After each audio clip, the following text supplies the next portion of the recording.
Hi and welcome to the Psykhe podcast, where we discuss all things mindset, mental well-being and living your best life.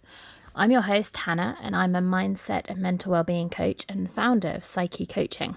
Welcome and we hope you enjoy the show. Hi everyone and welcome back to the Psykhe podcast. I hope you've had a fab week. I actually probably for the first time feel almost like a legitimate podcaster this week, like a real podcaster. And I think that's because there's something called radio guest list, which is a way that you can find people to interview you or be interviewed. And I posted just a free advert. And they did say that, you would hear from a lot of people. And I was not expecting to actually hear from so many people. I have been kind of inundated with people wanting to be on the podcast. And from that, we have some really exciting guests lined up. And actually this week's guest, Cassie, is through there. So I should do a little shout out to Radio Guest List to say thank you for the service they offer. So that's quite exciting, kind of feeling legit, I guess. And we've just had the 20th episode last week. So this is number 21. And yeah, the future is looking bright. I've recorded a lot of interviews this week and a lot more scheduled. So yeah, it's exciting time.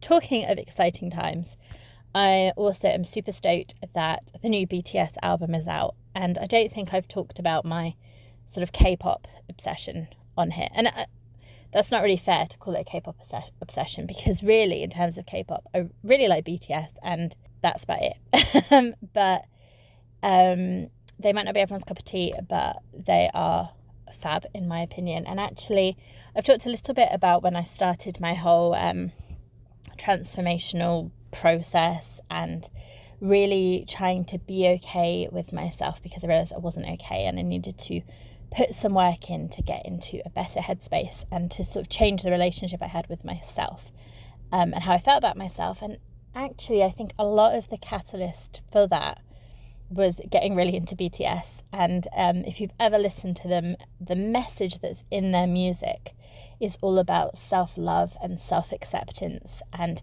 it is very powerful. Music generally is really powerful, and I like all kinds of music. So if I have my music on playlist, I have now everything from BTS and pop type stuff to Led Zeppelin and Black Sabbath on there. And so I guess my two favourite bands are BTS and Skindred, who are very, very different.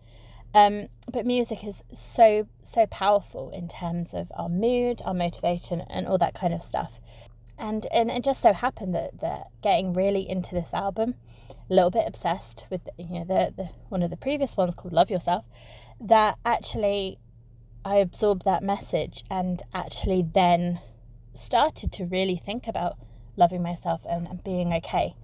So yeah, I'm really excited that the new album is out, and I haven't had much chance to listen to it in depth, but what I have heard so far already is great. So I'm just sharing that as my little bit of excitement for the week. So I hope you're having a great week and that you're excited to dive into this week's episode. And I am really excited to introduce this week's guest, Cassie.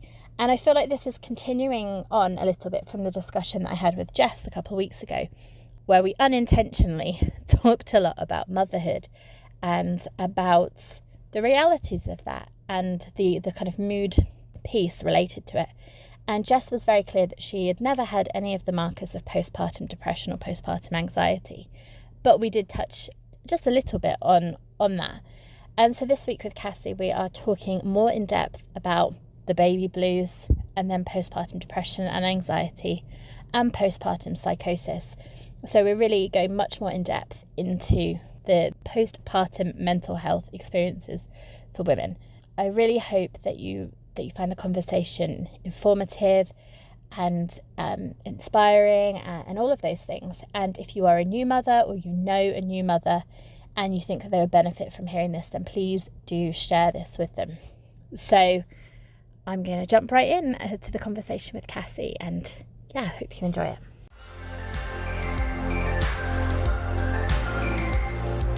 Hi, everyone, and welcome back. And I'm really excited today to welcome Cassie to the podcast. So, Cassie, if you could introduce yourself to listeners and tell us a little bit about you and about what you do. Well, my name's Cassie Pigg, and I am a maternal mental health advocate. I recently started my own brand around maternal mental health. It's something that's, super important to me because I myself suffered from severe postpartum anxiety.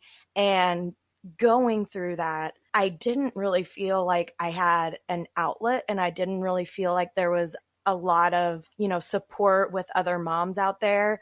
But once I got through it and I actually started talking about it myself, I came to the realization that there are a lot of moms out there that are suffering. Even some of my best friends suffered, and I had no idea at the time what they were going through until I started talking about it myself. And they were like, "Oh my gosh, yeah, I experienced something similar." So that's basically what I'm building my platform around. And so my company is called Mom Stuff, and our mission is to provide entertainment and resources for mothers struggling with mental illness postpartum.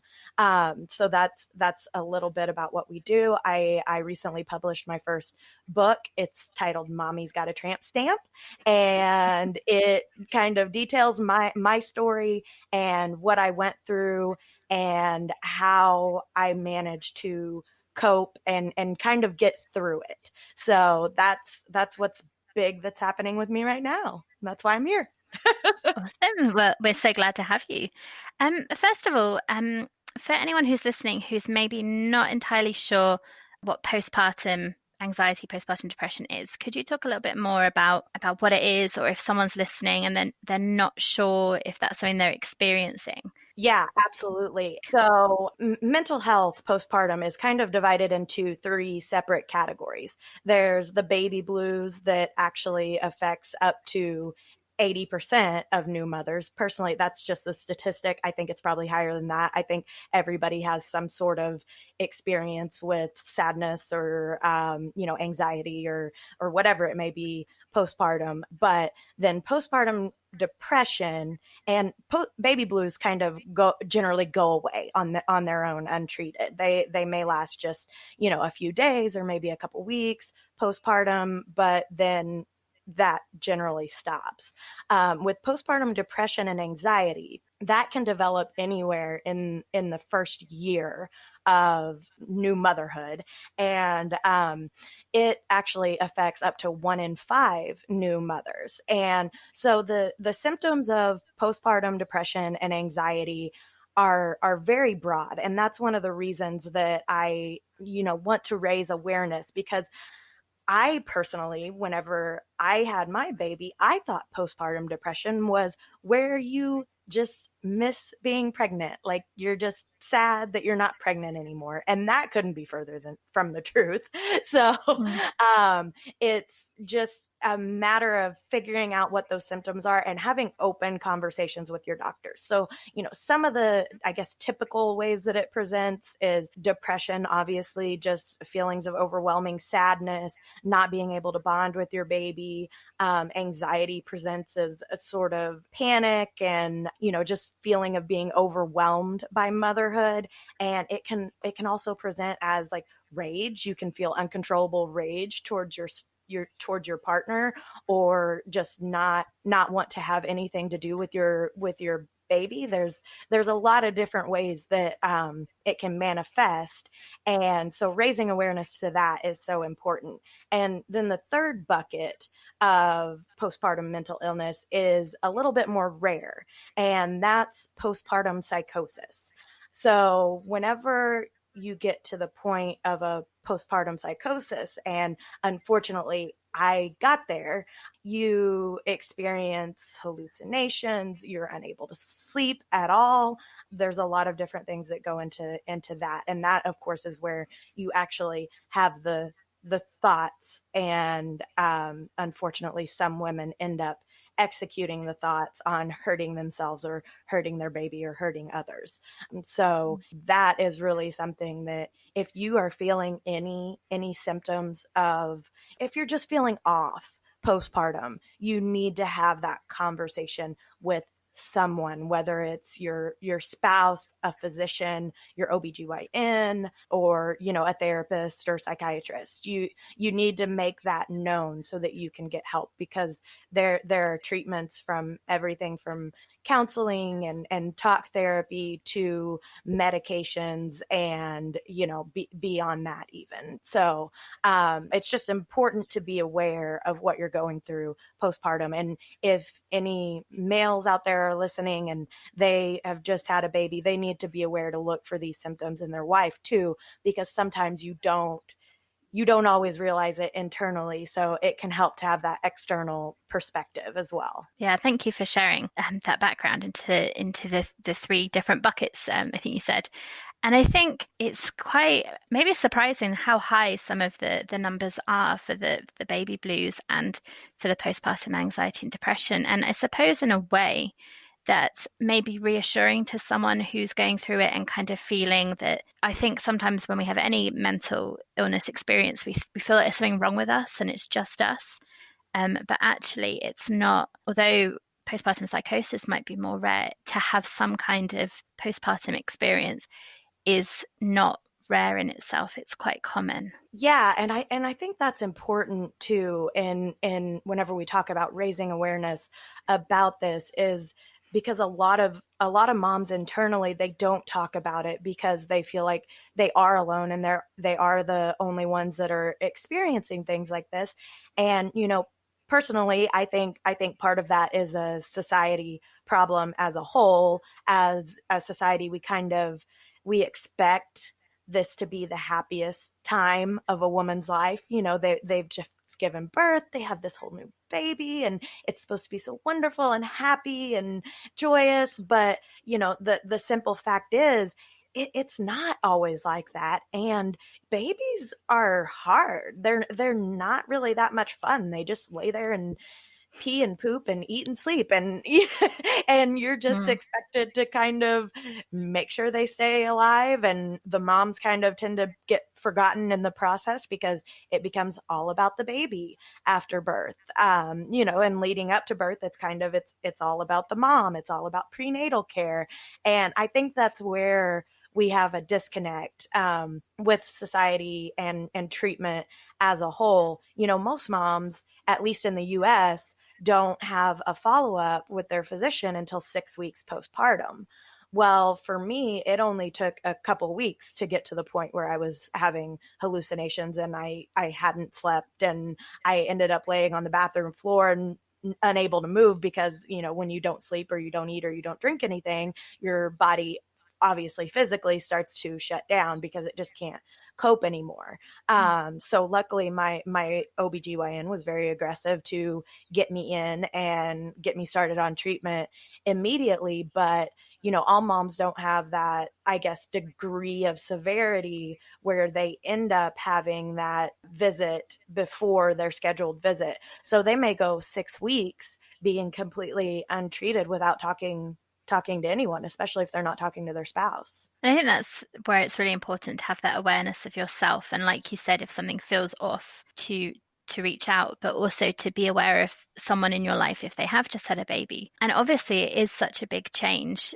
Like you said, it's, you know, you've had that run up that's about you as the mother, and then suddenly you have this responsibility for keeping someone alive who relies on you. And there's also so much about the identity of becoming a mother, and change, even if it's a positive change, is still a big thing to deal with and adjust to. So I think that's understanding yourself, but also if there are people that you know. Yeah, absolutely. And, you know, it's one of those things where, you know, if you just use common sense, you think about it, you have just either birthed the baby vaginally, which is a pretty traumatic experience, really. You know, I know it's supposed to be beautiful and everything, but it does a lot to your body. Or, you know, I had a cesarean. So in my case, you have just had a major surgery, and you mix that with this incredible rush of hormones that gets delivered postpartum, it's kind of a recipe for disaster. And that's one thing through everything that I'm doing that I just would like to, in a perfect world, I think that there would be weekly visits postpartum for mothers, especially if there are certain categories that are high risk for postpartum mental illness. Mothers who have experienced any kind of mental illness before pregnancy are at a higher risk of developing postpartum depression or anxiety. And, also mothers who are going through different environmental shifts. If you've recently had a life change and then now you're having a Mm-hmm. baby, which is a huge life change, then yeah, you're gonna be a little more susceptible to these feelings and this rush because you already have so much going on, and it can be so overwhelming. Mm. And I wonder, you said at the beginning that when you spoke to some of your friends about your experience, they had experienced similar things and didn't know. And I wonder if you think the reason that we don't talk about it so much is a lack of awareness, or whether there's that element of shame there of I shouldn't be feeling like this. And yeah, whether it's more an awareness thing or shame or a mixture of both. I think it's definitely a mixture of both. Like I said earlier, I didn't even really know what postpartum depression was until I experienced it myself. And a lot of my friends, they maybe knew what postpartum depression was, and they maybe thought it was just, sadness, or, where you were like suicidal or wanted to hurt your baby or something like that. And they knew they weren't to that point, so they just thought it didn't apply to them.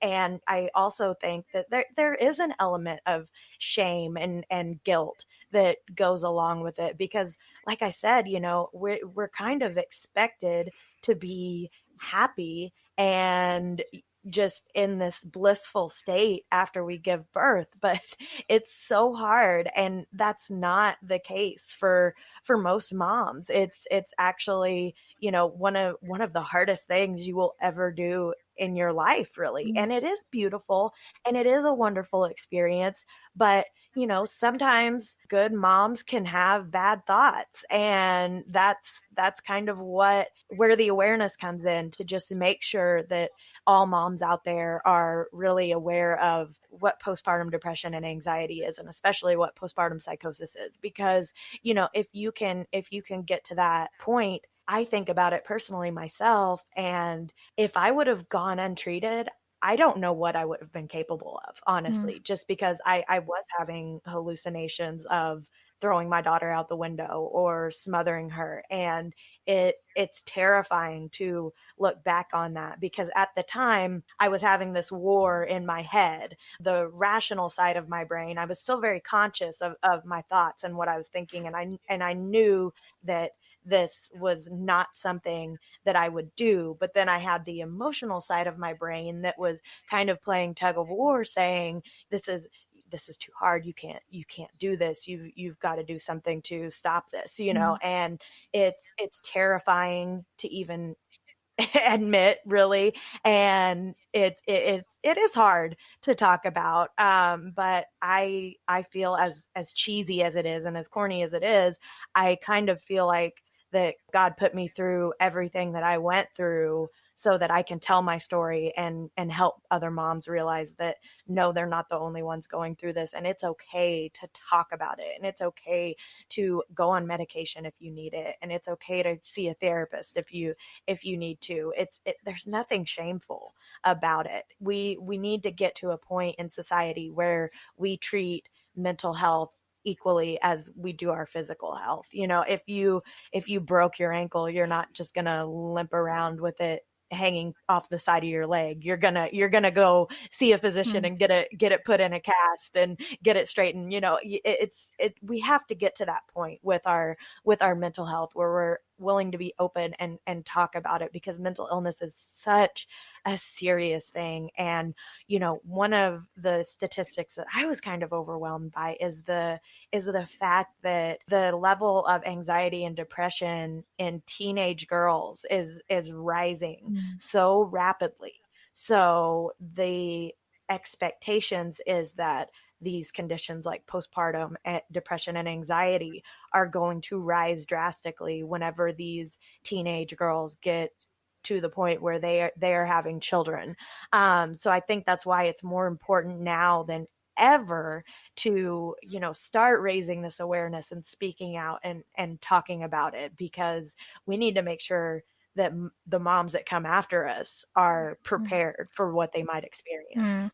And I just want to say thank you to you so much for sharing your experience and sharing this message, because I do think it is so important to have these discussions and to raise that awareness of, and that's what the podcast is about, really, to talk to people with a whole range of mental health experiences to, I guess, normalize it in a way that this is something that is part of being human. It's part of life. And if we talk about it, then other people kind of don't feel so alone, or they know that there's hope, or they can get help, or and all of that. So I just want to say thank you for putting yourself out there and sharing the message. I think it's amazing that you're here and that you're doing this. Well, thank you for what you're doing, to get this out, and, to talk about all these different things, because, what I experienced was just related to postpartum and childbirth. But looking back, I probably should have been diagnosed with anxiety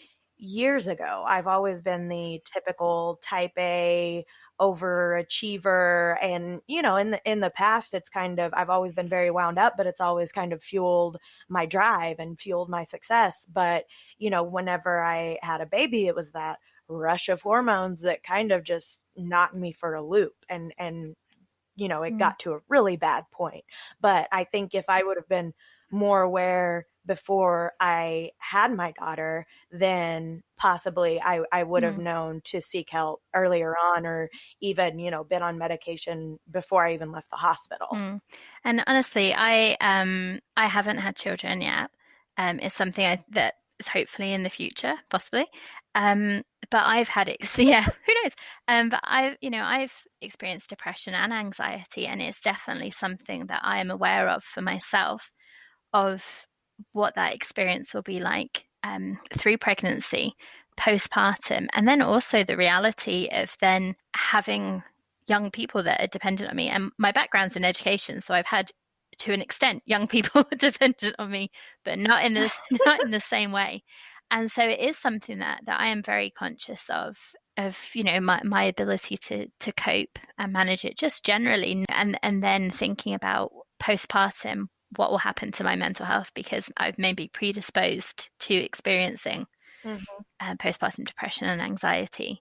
And like you said, with increasing rates of anxiety and depression in teenage girls, it's so important to get this message out, because we're possibly going to see increased levels of this in the future. Absolutely. And that's basically what I'm trying to do. And that's what I've built my platform around, is just having the availability of real talk, I think is so important, because you can go into a doctor's office and you can talk to a physician, and they can tell you clinically, okay, these are the signs, these are the symptoms, this is what you're experiencing, so it probably fits into this bucket.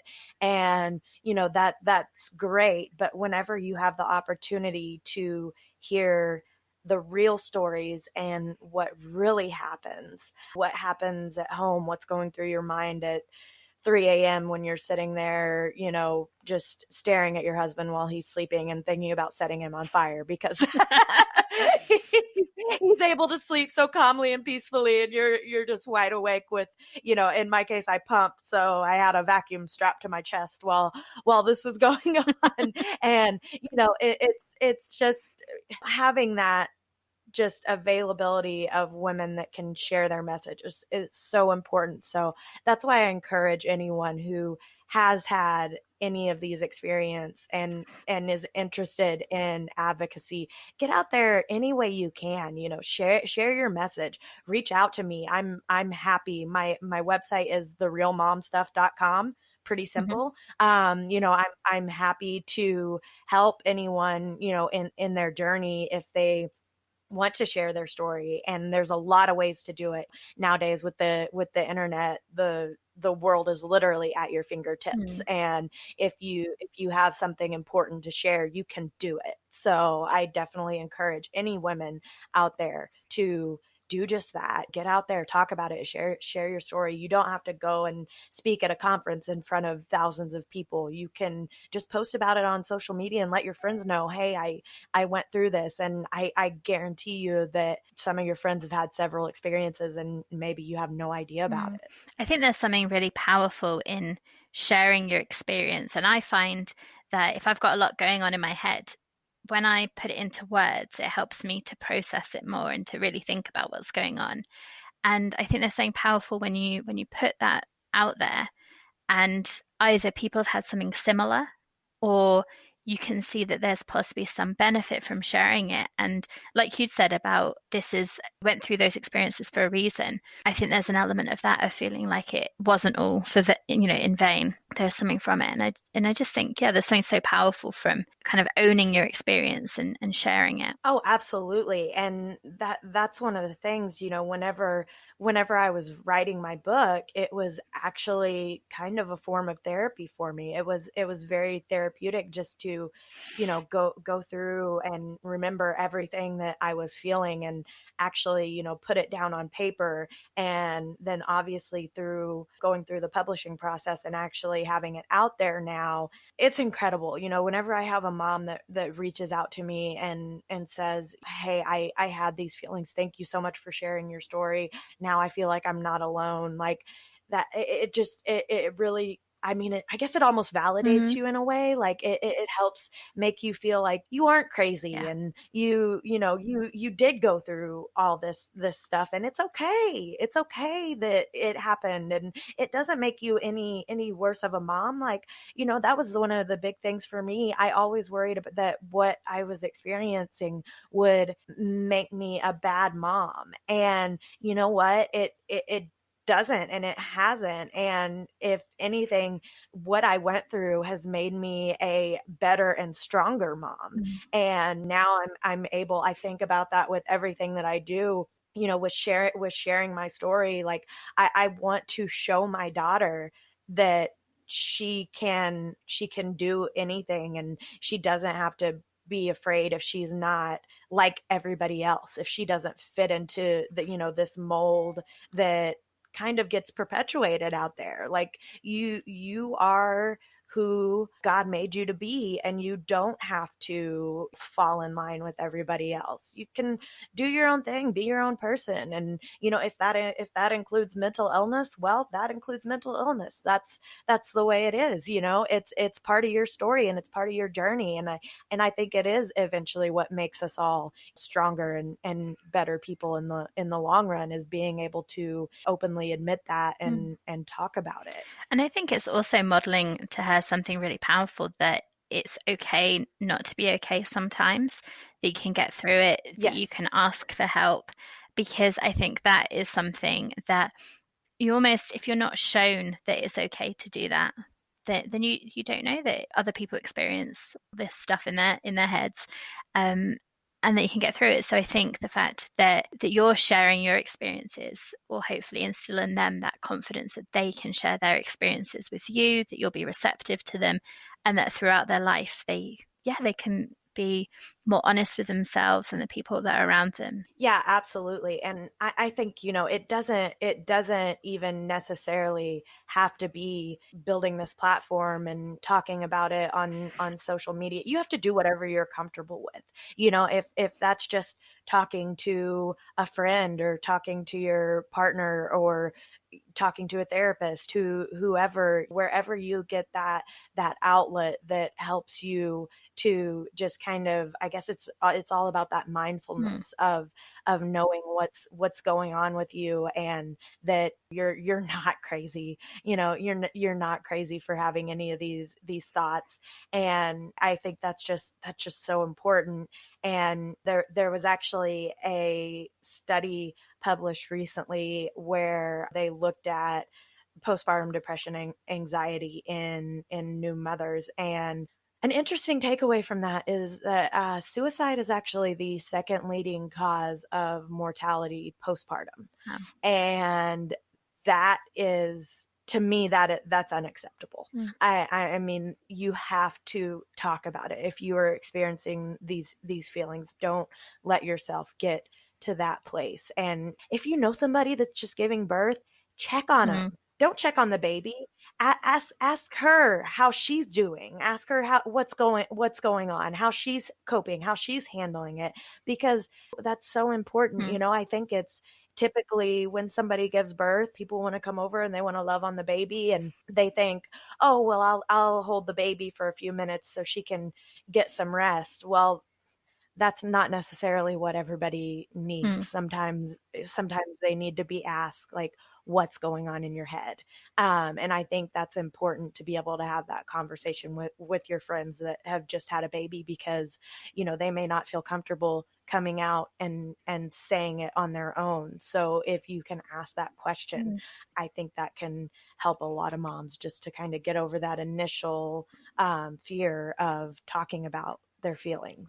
Absolutely, because I think it can be difficult if you are not in a good place to ask for help. And so I think that's why it's really important for us to think about the people around us, and to notice if there's something that's out of character, or if they've just given birth, just to ask them how they are. There's a campaign in the UK that we've had last week. We had Time to Talk Day, which is a day, it's just generally about having a conversation about mental health. And one of the campaigns they're running at the moment is this Ask Twice campaign. So ask someone if they're okay, and then ask them again, because, you know, I don't know if it's the same where we'll do the I'm fine.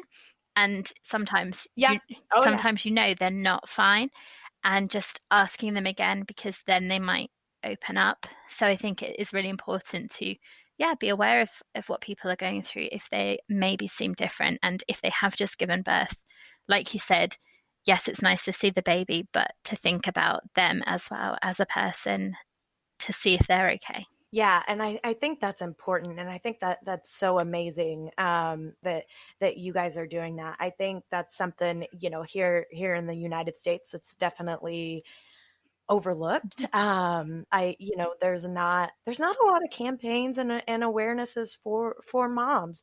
There are some. I mean, there are some amazing organizations out there that are kind of leading that direction, but at the same time, it's almost like you have to go looking for them, and that's not necessarily a place that new moms are at, you know. And I think it kind of goes back to society's role in all this. We almost expect super mom right out of the gate, and first of all, there's no such thing as super mom. You can't do it all. Like, if you try to think you can, you will drive yourself crazy, because it's just impossible. You have so much, and sometimes, you know, there's this whole concept of just letting stuff go, and you have to be able to let things slide now and then, especially when you become a mother. You know, you're never going to have a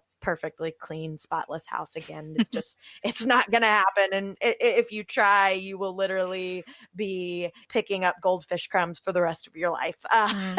You have to just think about what's best for you. And I think that gets overlooked a lot of times, because moms are trying to do it all. And at some point, there has to be a breaking point where you say, okay, I need to take a breath.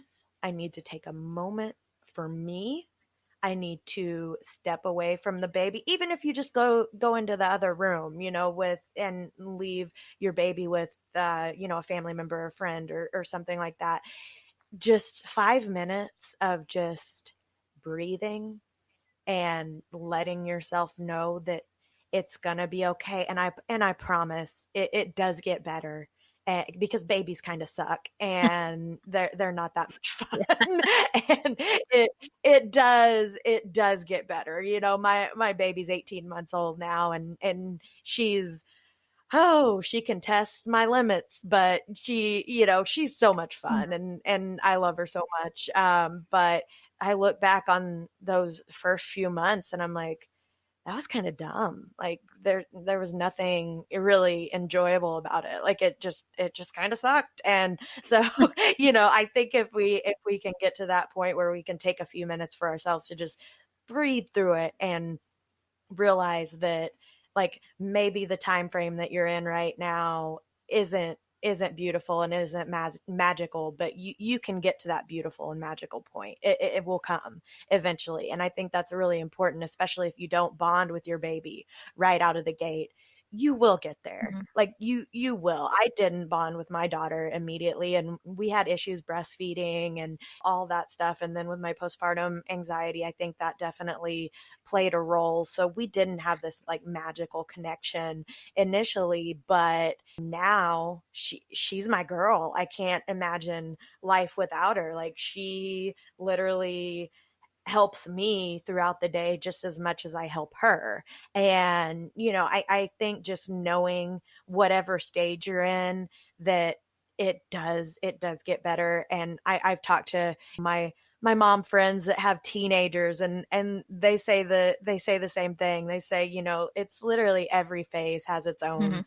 own set of challenges, and it's just a matter of kind of being able to look through them. And let's face it, like, sometimes it's okay to just go into survival mode.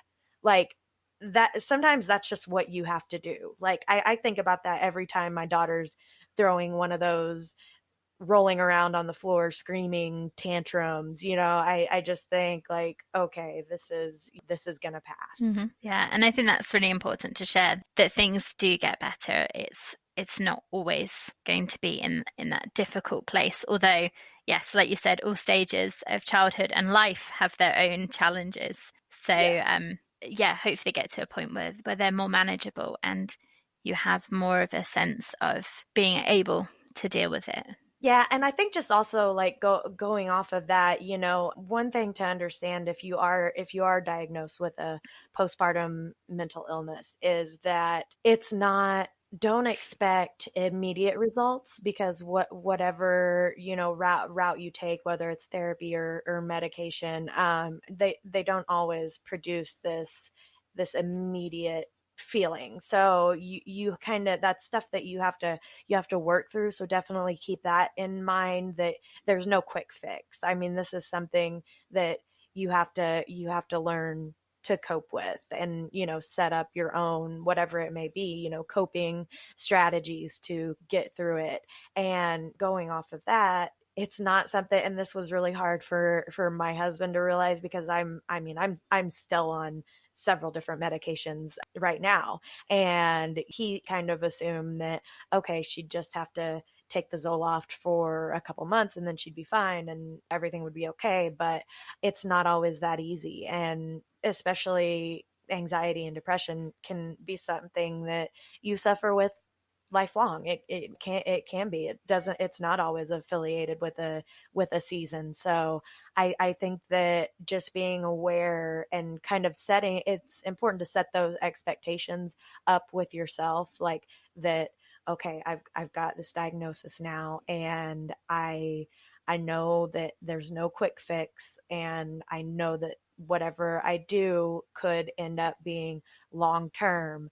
I think you'll save yourself a lot of grief in the process, if you're able to identify that and set those expectations up front. Yeah, and I think things like medication as well, sometimes it's about finding the right one for you. So it's not just a case Yeah. of take this and it will all be fine, because that might not be the right one for you. You might need to try out different amounts, different types.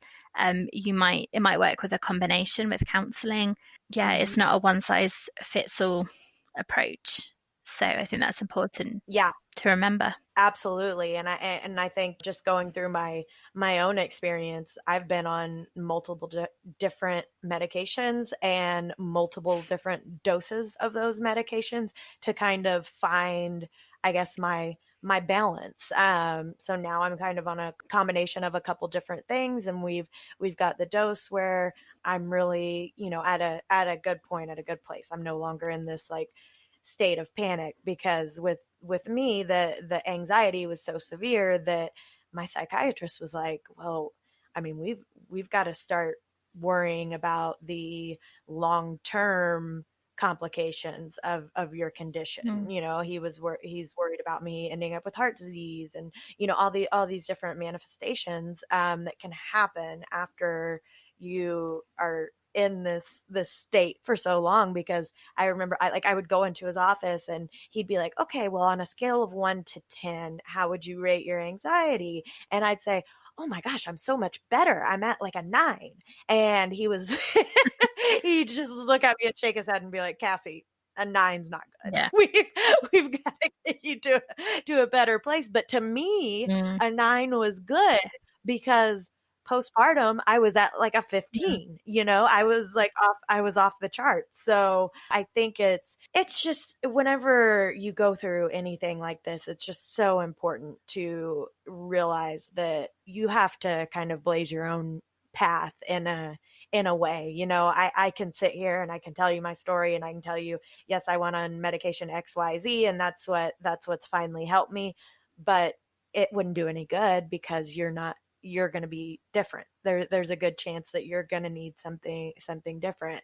And I think just having that awareness, because I'm a member of a lot of different mom groups on social media, and I see all the time, people asking, oh, did this medication help you? Did this medication help you? And, I always try to say, like, well, yes, this medication did help me, but it may not be the same for you. Yeah. You may need a completely different dose. You may need something completely different altogether. And I think just being aware of that is extremely important. Yeah, I have an example of that, actually. I have taken antidepressants off and on throughout my life, and I've tend to take the same one that works for me. And for me, it works because I'd be just kind of numb, not really experiencing emotions, and it would bring me up to a point where I could function and experience stuff. But a friend of mine took exactly the same medication, and for her, she was too much going on, and she needed to almost numb out a little to be able to get through a difficult period. So we had quite a different experience, but exactly the same medication, but it served a different function. So yeah, even the same medication, your own internal hormones and chemical balance is different. So it's going to have a different effect on you. Absolutely. Yeah. Yeah. Awesome. So I'm going to throw in one of my standard questions. So I've got a couple of things that I like to talk about. So we talk about mental health and mental wellness a lot on the podcast. And I have a couple of other buzzwords as well. My first one is about joy. So my question is, what always boosts your mood, or what brings you joy? So I'm a mom, so I definitely have to say my daughter, my little girl. It's one of those things. It's amazing, when you go through this journey of motherhood. It's cheesy to say, but sometimes they can give you a hug, and you know that you need it more than they did. And, so that's definitely one thing. But then the other thing is really just through what I'm doing. Like I referenced earlier, getting those messages, or having people reach out and tell me that my story has helped them in some way, or someone just reaching out and saying, like, oh my gosh, I wish that I would have had this whenever I was going through my postpartum journey. Those are like the moments that I guess light up my heart. It's such amazing to know that some little small town Illinois girl can, have this impact on people, worldwide. And it's really amazing to have gone through that journey and to get that feedback. And I appreciate it so much. And it just makes me want to do more. It makes me want to do as much as I possibly can to reach as many moms as I can, because if, like I mentioned that suicide statistic earlier, and I mean, that just, it breaks my heart. And if I can reach one mom before they get to that point, then everything I've done will be worth it. Yeah, amazing. And my next question maybe ties into a similar thing. My other big thing is about meaning. And so my question is, what makes life meaningful for you? Well, Yeah. yeah, I mean, I pretty much just answered it.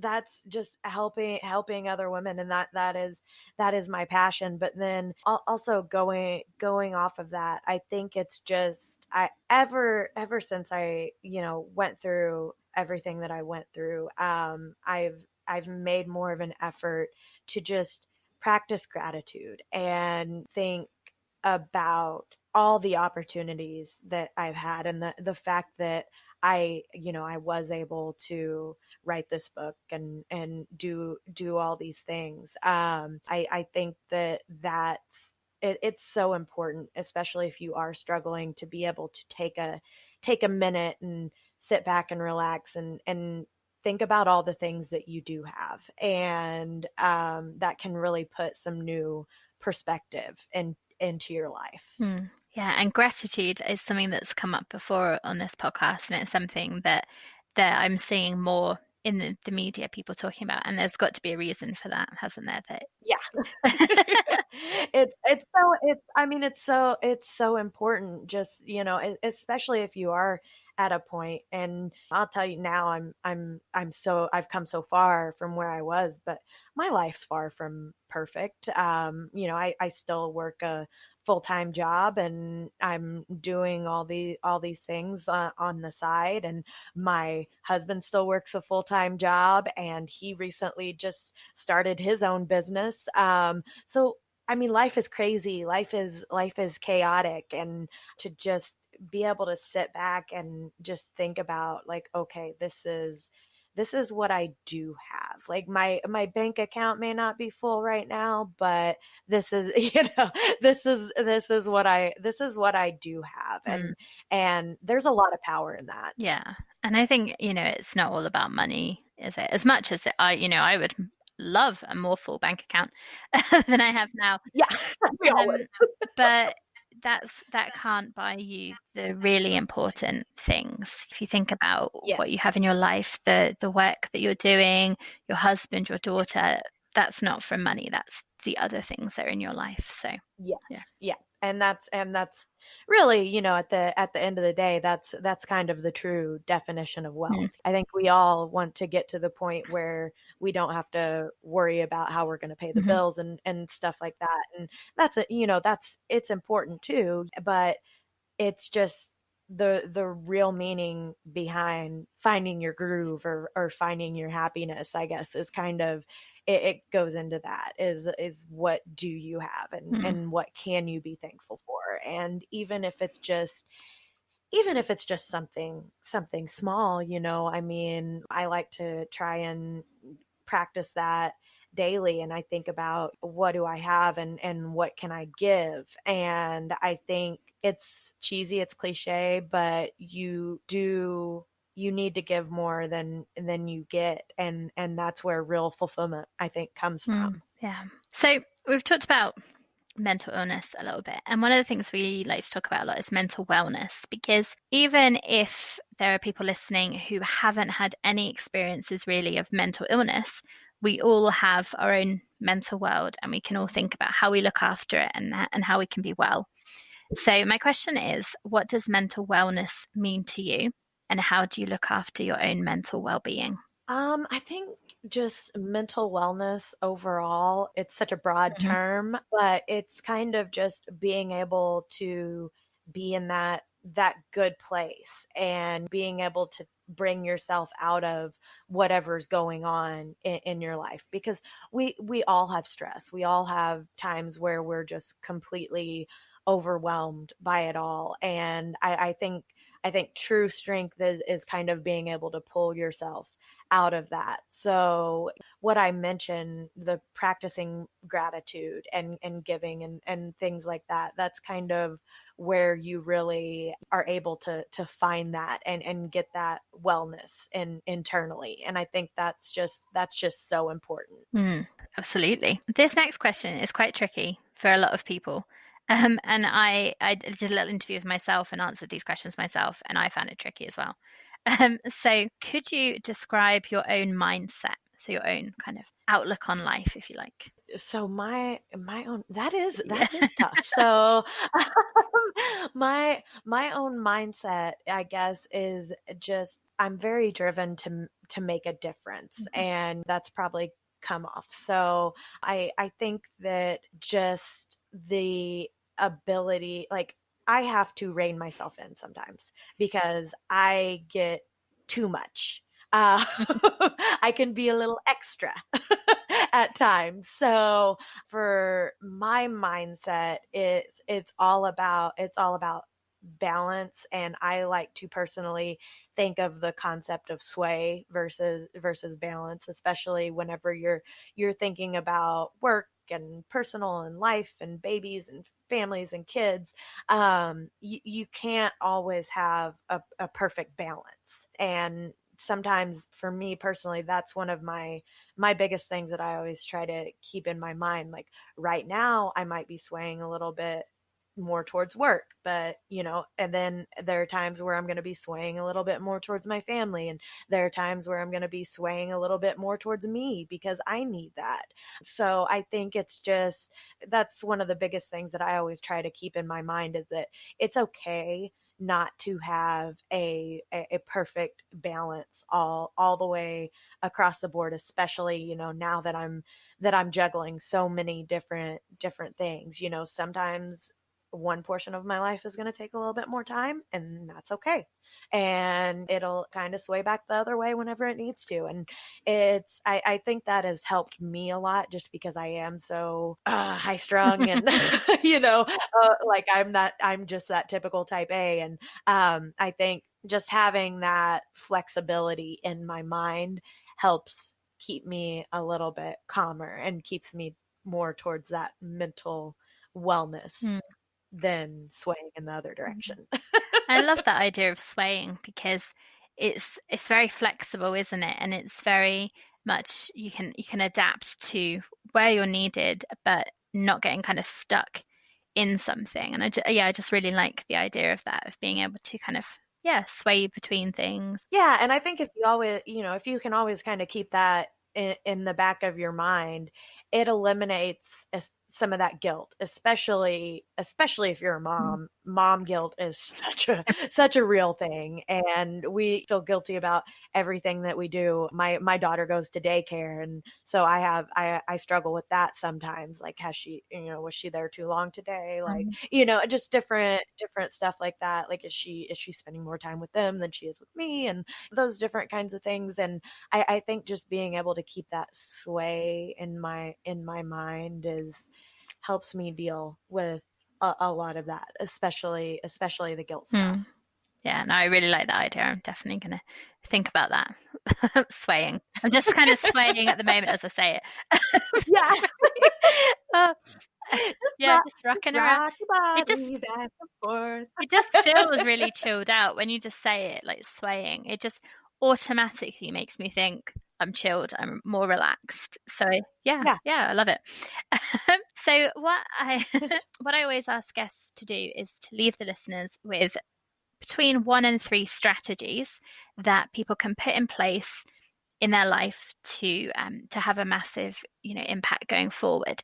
And I think, as we've been talking about mothers and postpartum, I think it'd be great if you could give your top 1 to 3 tips for mothers that they could put in place. Okay, so the number one I've already touched on is I guess my number one piece of advice is to just always know that this too will pass, and you will get through it, and it will get better. I think if you can keep that kind of on repeat in your head, it really does help to cope with all the crap that comes along, literally and figuratively. And so I think that's just being able to be aware of that is so important. And then also the gratitude. When you practice gratitude, it really does have an overwhelming impact on your mental well-being. I truly believe that in my core. If you can sit back and really think about what you do have and what you do have to be thankful for, it puts you in such a better place, because I think we all tend to look, especially, I mean, in today's society, like it's so social media driven, and especially with us moms, like you look, oh, this mom just did this, or this mom's got this, or she's able to do yoga while her baby's just quietly napping in the background. Like we don't all have that. So if you can just sit down for just a couple minutes a day and just think about what you have and what that means to you, it really does help to put your mind in a better place. And then the third thing, I guess, would be definitely that concept of sway. Like if you can keep that in your mind, especially when you're thinking about all the stresses that we have, and especially as moms, it's so easy to get overwhelmed, because you not only have your schedule and all the things you have going on, but most of the times we are the primary caregivers, which means we also keep track of our kids' schedules and doctor's appointments and everything that they're doing. And it can definitely be overwhelming at times. So just being able to know that it's okay if you're not split 50-50 between work and personal, or whatever you're trying to balance. It doesn't have to be that balance. It can be that 75-25, or whatever it needs to be at the time. Just being flexible, I think, is so important, just in motherhood in general. Yeah. Yeah.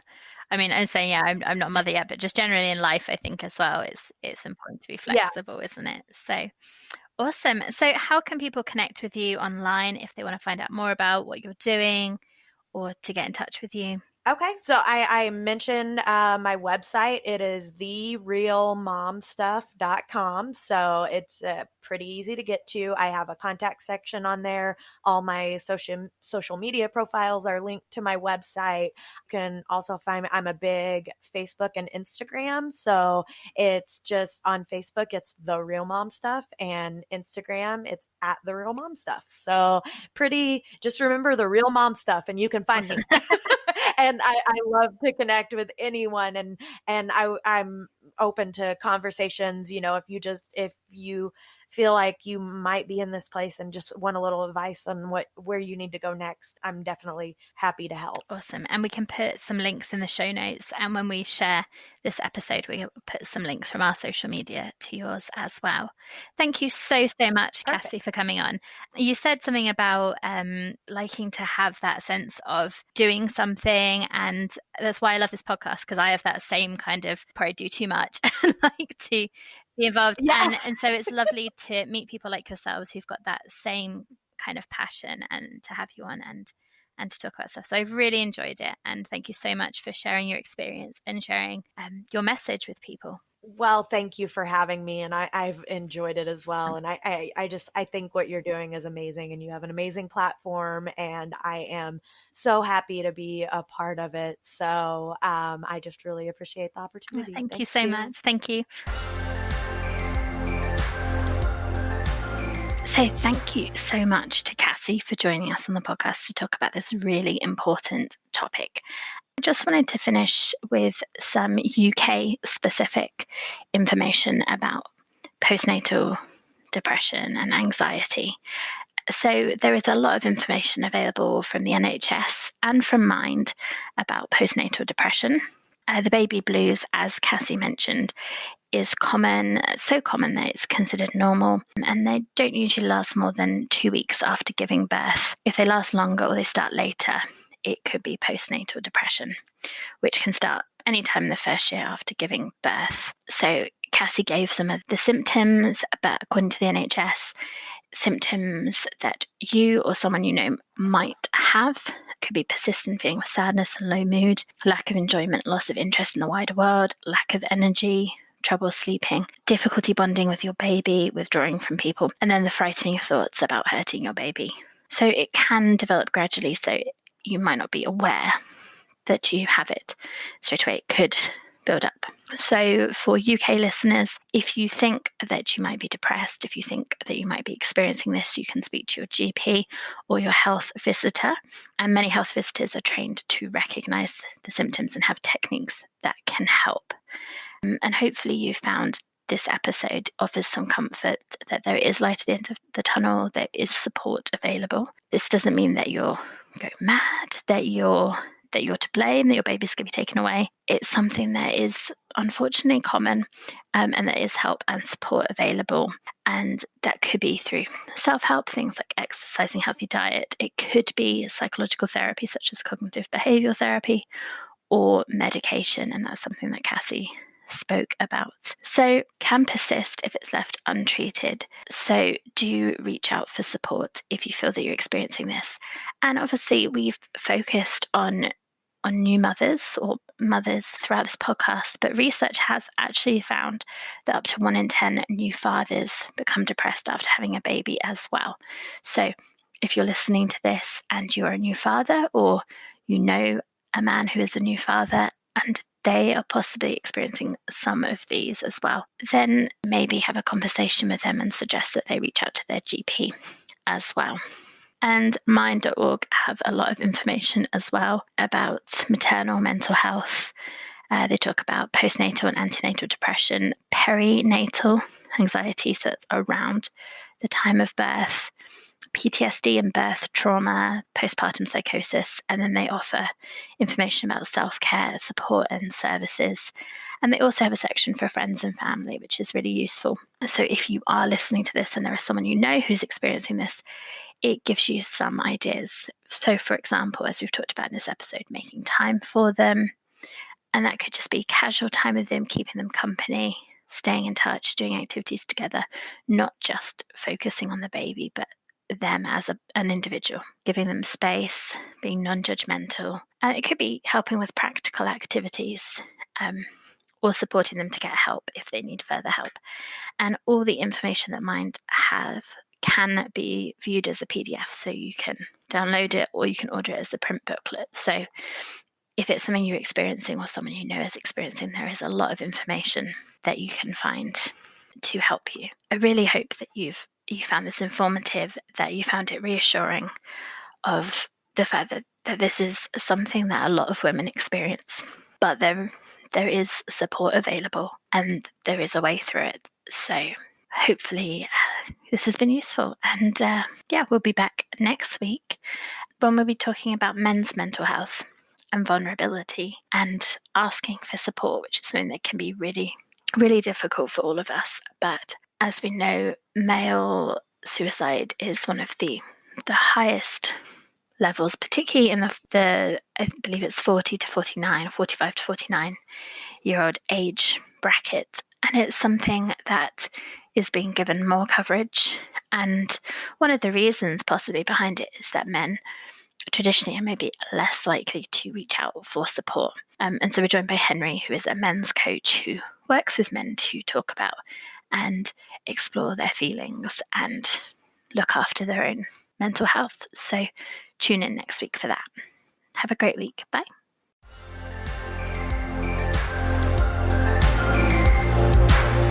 So that's everything for this episode.